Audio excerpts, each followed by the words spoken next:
Want the state of gaming in 2025? Just look at Halo.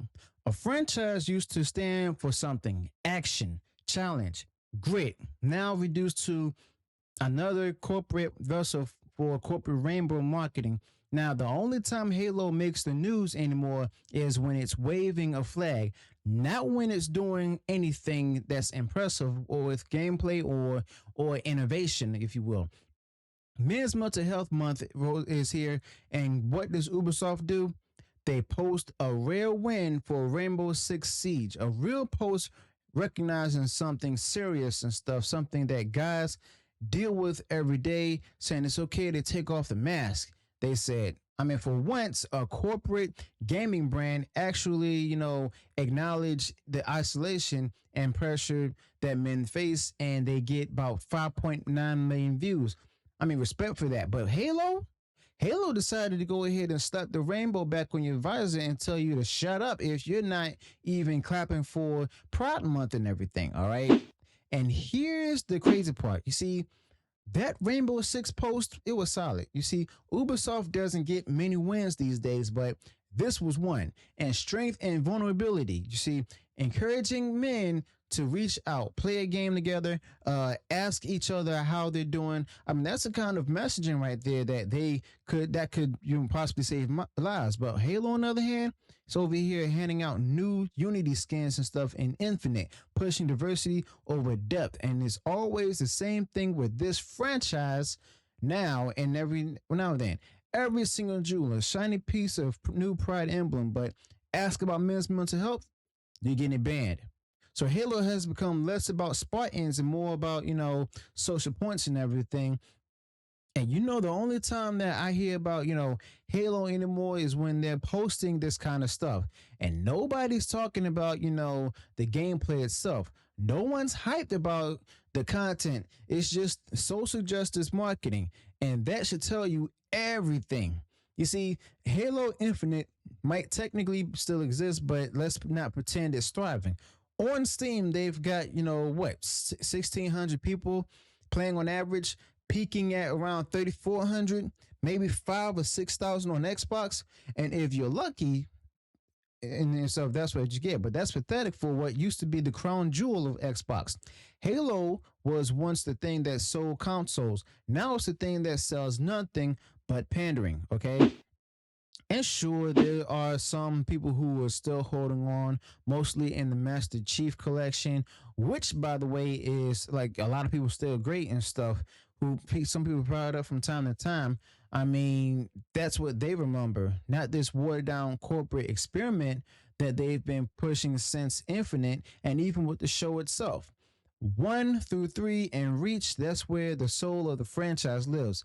Everything else, I mean, you can have it. Halo 4, that's forgettable. Halo 5, not even on the radar. Halo Infinite, I mean, it's more like Halo insignificant, according to what some people say. And then this is where it gets disgusting. And you think a community built on competition and teamwork, mostly made up of men, would actually welcome a simple acknowledgement of Men's Mental Health Month. But no, if you say Happy Men's Awareness Month in a Halo Reddit thread, well, guess what? You're banned. That's it. You're gone. Not a warning. Now they're keeping on topic, just straight up nuked, basically. And meanwhile, they've got sticky threads and stuff and mods upvoting Pride logos and waving flags like it's a parade float. There's your inclusion right there, okay? And they even posted, screenshots of the bands. People literally saying Happy Men's Awareness Month, getting permaban and stuff. Nothing hateful, no rants, just harmless acknowledgement and gone. Halo's community has become allergic to basically common sense, and it's supposed to be about a sci-fi shooter, not a minefield of ideology. But I mean, no surprise, that's where we are. And you can talk about every letter in the alphabet except for M for men.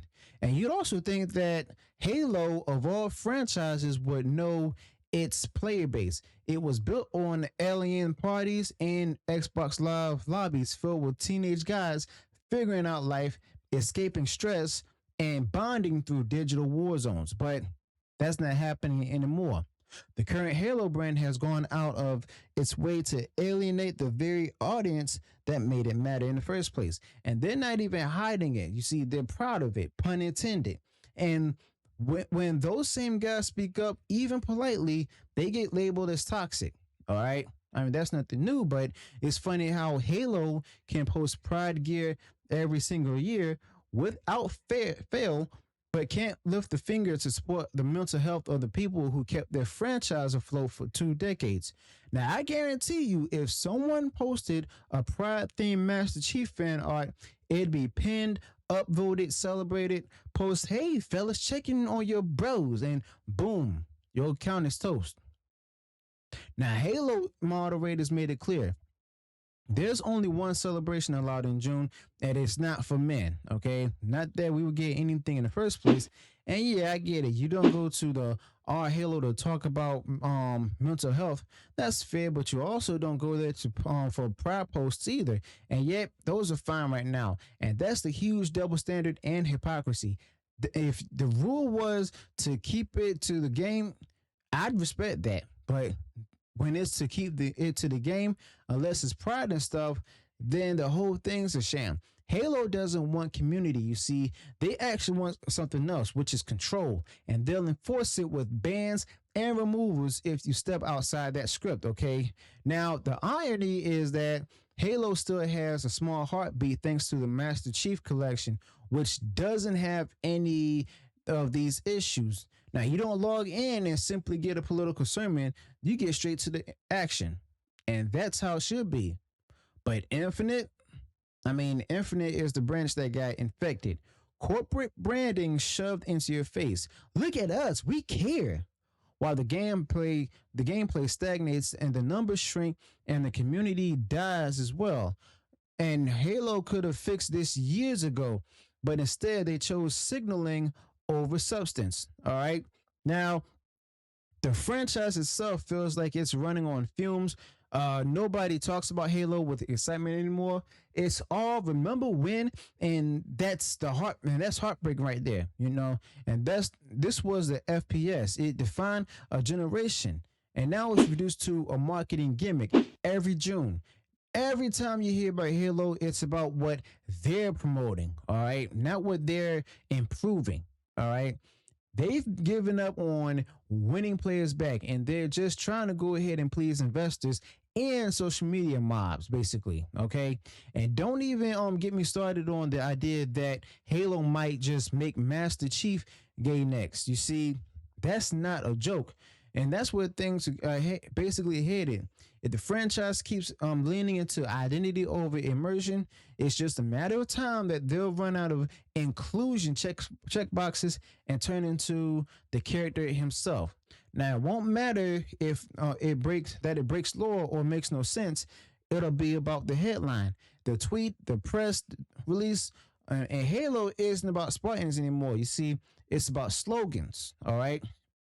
Meanwhile, Xbox threw up the rainbow logo a few days late, trying to go ahead and catch up with the rest of the company, scrambling to go ahead and show how inclusive they are. And this wasn't even a genuine gesture. It was a late pivot to avoid criticism. They didn't do it on June 1st. They waited. They folded. That tells you everything. Even they know the performative nature of all this is tired, but they do it anyway because silence now equals guilt in the eyes of the woke mob. And while all of this goes down, the most relevant thing to come out of the Halo franchise is backlash. Not new maps, not new modes, just digital arguments. That's the state of Halo now. Now, fans want gameplay. Xbox gives them activism, and fans want balance.